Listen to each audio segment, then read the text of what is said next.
Well, I messed up today. Welcome to the shop, anyways.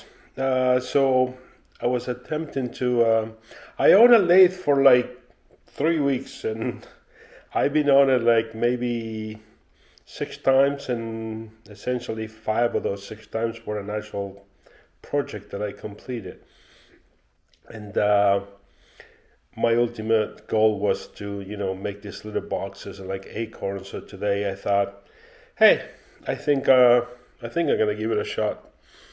I don't think I'm ready, but whatever. So I got this little log, and I started basically making this thing. And so I considered like I wanted this to be tighter. When you like, if you wiggle it just a little bit, it comes loose. So I view that as a failure. I mean, other than that, it does have still some air movement.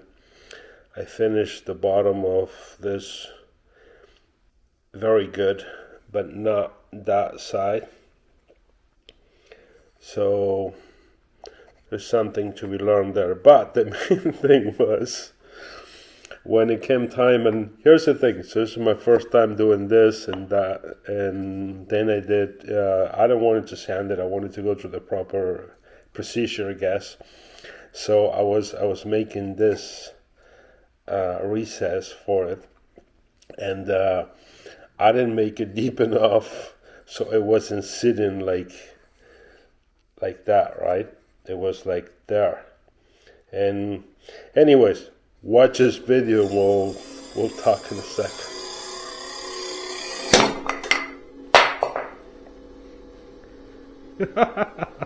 Okay. So yeah, that was my learning experience, and I'm glad that I have, like, I guess that shows the importance, and especially when putting a tenon on the chuck that is flush up against it.